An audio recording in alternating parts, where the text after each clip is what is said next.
Hi everyone, welcome to my YouTube channel and welcome to List Week. Just kidding, this isn't List Week. I'm making 3 videos summarizing my favorite things that came out in 2023. This video is movies I watched in 2023, so this isn't gonna be just my favorites because I honestly don't watch a ton of movies. So I was like, I might as well talk about the ones I really like first, and then the second half of the video, it'll just get progressively worse as the video goes on. That's what I'm gonna tell you. My good reviews will be first, and I'll give a little summary about what I liked about the movies, why I liked them so much, and then I'll get to the ones that were bad and I didn't like. There were a ton of movies that came out this year that I still haven't seen that I would really like to, that being Bottoms, Poor Thing, the new Studio Ghibli, and probably others, but I haven't seen everything I've wanted to this year, so I'm just gonna give a summary of things that came out this year and how I felt about them. So first, I'm gonna start off with my movie of the year, which is easily Barbie. Duh, and people are gonna be mad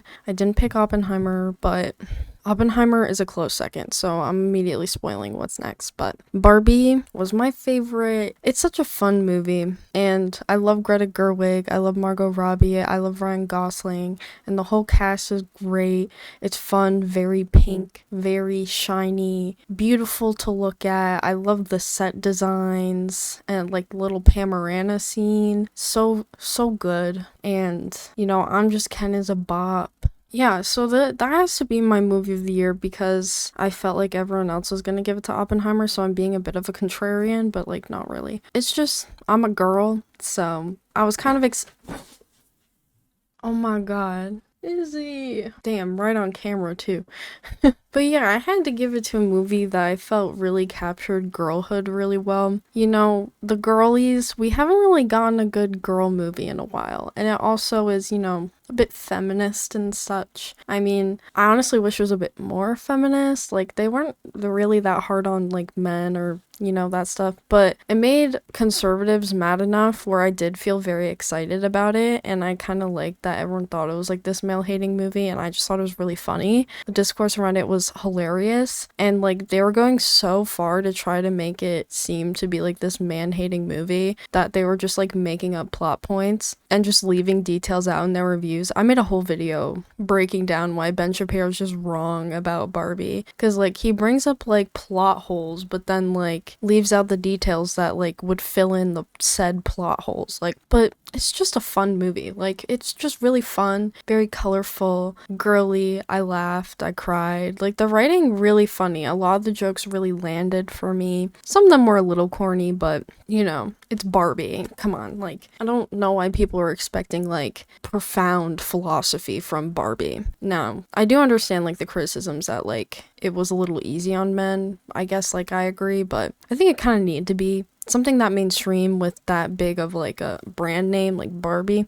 They kind of couldn't just like be that harsh on men. I think they handled it with like whimsy and fun. I think that movie was everything it needed to be for sure, and it was everything I wanted it to be. Probably a bit more too. I had a lot of fun watching that movie and with my friends. I was just a mess at the end. I was in tears. The American Ferrera speech where talking about how the expectations for women and how like annoying and stressful it is. Just I really enjoyed it. Really great time. I love Barbie. And I'm sure I've said like all my praises for it a million times. You could find it somewhere, but that was my summary about why I liked Barbie a lot. Now, Oppenheimer would definitely be my number 2. I mean, I have a hard time saying if I like Barbie or Oppenheimer better. I know that's corny of me to put like the Barbenheimer thing as my number 1 movies, but again, I'm not like a huge film buff, so I don't really care. And also, it was just fun. Like, come on. And people are being like, oh, you guys are falling for a company's like marketing scheme. Da da da da. Like, I mean, yeah, but like, can I have a little fun? Like, saw both in the same day and I picked two different outfits to see it. Like, it was fun. Like, let me have fun. They were both also good movies and I really liked them, okay? Like, I had fun. So, like, relax a bit. Have a little fun. Like, you're not gonna start the revolution by protesting Barbenheimer, okay? But Oppenheimer was really well done. I mean, serious tone shift from Barbie. I mean, that was like the joke of it because it was like released at the same day, which apparently was out of like spite on Warner Bros. End because they had beef with Nolan or something. I don't know the full story, but that's what I've heard. I don't know if that's true, so that's alleged, but apparently that's the tea about why they had the same release date. And then they ended up being like two peas in a pod, so pretty funny if true. But Oppenheimer is just really well done, really long, but the funny thing is it's like 3 hours long and there were still people complaining that they left certain things out, which is just crazy to me. Like, I felt, as a politics and history person, I felt I had everything I needed and wanted from that movie, like the perspective of people building the bomb, politicians and other political influences and historical figures, like their input at the time. I felt like I got everything I wanted in that realm. I mean, there were people that were mad they didn't get to see more of the sciencey things, and I guess, like, yeah, but that wasn't really the point of the movie. The point of the movie for sure was Oppenheimer's reflection on what he made and the damage it had done, and also like the politics of Strauss and the atomic bomb being something used and further developed in the government and how Oppenheimer was against that. And I think it was a really important message considering like the threat that huge weapons of mass destruction, cause for us. And I think the politics were the most important part. Sorry, chemistry nerds. The movie focused on what it needed to get a point across and to get people thinking, like, she's licking her butt, I'm gonna cover her. Thinking about the decisions we're making, our government's making, and what public opinion should be, what public opinion was, and what the person who made it was even feeling. Because if the person who made the bomb had doubts, then, like, why shouldn't we? And I think that movie illustrated that perfectly and was very sympathetic towards a lot of different people who were in his life at the time. Showing his involvement with the Communist Party was really interesting, and I was like kind of questioning that at the moment because media tends to like not handle like Russia, Soviet communists like very well, like kind of just like, oh, they're just Russians, they're evil, da da da da. But this was very like, it felt very human. It felt very much like I was watching like how people would interact with each other, even though like they might have had like controversial opinions or were doing stuff that was against status quo. The movie also was just terrifying, which I felt like it definitely needed to be. I did like that they made the choice not to show the bombing of Hiroshima and Nagasaki because why would I want to watch that? And just because it was a biopic about Oppenheimer, I felt like it was more impactful to just show him thinking about what was happening there because he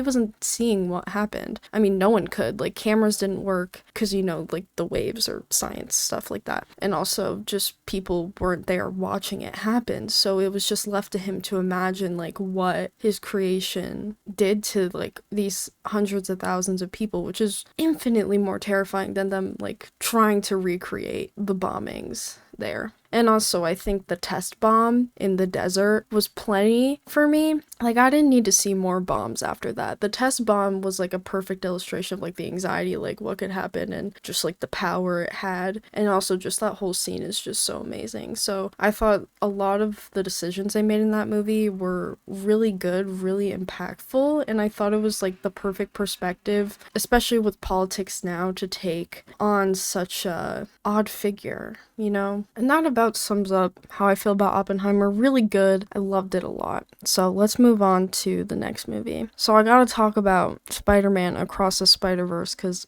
duh, so f***ing good. I was a huge fan of Into the Spider-Verse when that came out. I love just the animation style and the things that have been influenced by that animation style have been great. The voice acting's great. Love you, Jake Johnson and Shamik Moore. Thank you guys for existing. Just the dynamics and just like the characters, like it's it's just like so good. Just Spider-Man's so cool. It's nice to see Miles be like a believable teenager. I don't know, just like he's so likable. And I like that. I think a lot of superhero movies are really bad at making, they don't always have to be likable, but interesting characters. But Miles Morales is both of those things. He is both an interesting character and a very likable character. Like, you root for him. You want to see him succeed. You want to see him do great things. And I think that's something a lot of superhero movies have been missing. And also, I just generally think that superhero movies translate better animated. I don't know. Like, sometimes superhero stories need to be animated. I think just like the colors and kind of like fun inherent campiness of a lot of superheroes can only really be done through cartoons and more like flashy, colorful types of things. And also Spot as a villain is really funny. A lot of the jokes in Spider-Man Across the Spider-Verse are really good. The sense of humor is great. The soundtrack is fire. I sing the Miguel O'Hara, the like all the time. I'm like always singing that. And I love all the characters, and it's so fun. And like the multiverse stuff gets like really annoying very fast, but I never really get too annoyed with it because I feel like the lightheartedness and silliness of Spider-Man Across the Spider-Verse as like more of a kids-oriented movie makes it more digestible. Because like otherwise, like in more serious toned superhero movies, it just gets like they take themselves too seriously. Like, is the multiverse thing not inherently silly to you? Like, I feel like you can't really do that without it being a bit of a laughable concept. But here it's done well. And I love all the different Spider-Mans, just like seeing all the different personalities of who it could be. And I really like that Spider-Man has become more than just Peter Parker. Because as much as I love Peter Parker, I think the thing about Spider-Man that's really fun is that any one of ourselves could see a Spider-Man that looks like us. And I think that's really cool. I think that's really cool that no matter what you look like, who you are, there's a Spider-Man that you can see yourself in. And I think that's great. Like, Gwen is so me. She's so me. Come on. She's so cool. And I can't wait to see part 2. The cliffhanger's definitely killing me. Though the only criticism I have of that movie is that I feel like it was trying to conclude itself to leave off on a cliffhanger for like 20 minutes. It was like suspenseful or like, you know, anxiety inducing music for like a solid 10-20 minutes while like storylines were like kind of like getting ready to wrap up before like a part 2. Like not like wrap up, but to like this is where it's leaving off before part 2, like that type of thing. I just feel like that went on way too long. Like they could have like done that without like the feeling of the movie's about to end, because I was like, okay, the movie's about to end, and then it was like, oh, there's this other plot point we gotta go to first, and it's still like the suspenseful music. I'm like, okay, movie's about to end. So I just wish they kind of like changed the vibe for that a bit differently, so I didn't feel like the movie was about to end as they wrapped up a few different plot points. But overall, otherwise, that's my only criticism. I still gave it a 5 out of 5. It's just, I adore those movies. I adore them. And I'm so excited that they're so popular and get as much praise as they do, because they're just so wonderful, and they're such good movies for kids to watch. I'm so glad kids are eating good these days with the content they get. And it's really good about like family dynamics and friendship and all that. So really great. Can't wait to see more of what they're doing. Okay, next movie. I just saw this like a week ago, but Godzilla Minus One. Now, I had no intention of going to see this movie. I was like, oh, another Godzilla movie. I've not even seen a Godzilla movie before. I'm like, why care now? I'm like, why should I care now? And then I started talking with people who went to see it, and they were like, no, trust me, this one's different. Like, it actually stays loyal to the whole allegory of Godzilla kind of being a one-to-one with like the atomic bomb. And I was like, oh, it's an allegory and it's political. I was like, okay, I'll hear it out. So I went with my brother, and God, could I not recommend this movie more? Like, this is the only Godzilla movie I've ever seen, and it was so well done. I don't know if I can watch another one, because I'm like, none of them are gonna be as good as this one, unless they are. I don't know, I'm scared. But like that, my bar is set so high. Like, the politics is not like overbearing, of course. Like, obviously it's like an important part of the character, and kind of like the nature of Godzilla. And it's literally takes place in Japan exactly post World War II. And it's so impactful. It's such a powerful message about life and not needing to die for things to be a hero, and finding things that make life worth living for and fighting for. Like, finding a cause to fight for. Fighting to live, not fighting to die. Like, it's just so beautiful. I cried like a baby. I don't want to like spoil it too much, so I'm not going to say too much about the plot, but just having it set during World War II, such a great decision and made the allegory way more clear. And it also just so impactful, and just the characters, I cared so much about them. Like, it wasn't just like, whoa, big lizard guy.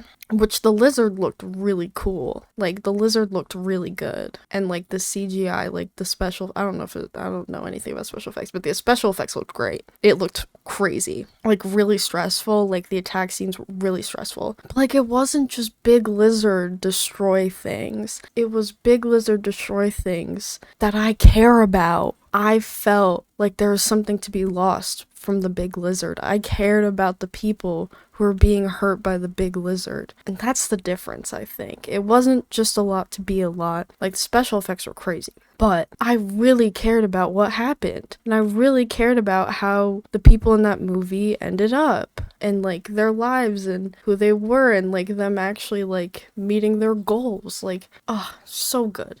Yeah, love it. Like, I could not recommend enough. Alright, the next one I want to talk about isn't exactly a movie, but it is a mini-series, so I'm gonna let it count. I wanted to talk about Shiny Happy People. So, Shiny Happy People is a 4-part mini documentary series on Amazon Prime, and it's basically the tellings of the Duggar family, IBLP, and Bill Gothard. IBLP being the Institute of Basic Life Principles, and basically the horrors and abuse that's been permitted through these teachings. And obviously the Duggar family, if you're aware. This is a really dark one, so, if you're triggered by, like, assault, religious trauma, like, I maybe sit out of this one, but it definitely is a very important story to be told in terms of, like, the abuse that's allowed through organizations like this. Also because the Duggars have been previously known as this, like, wholesome family. That mask being ripped off, I think, is pretty important.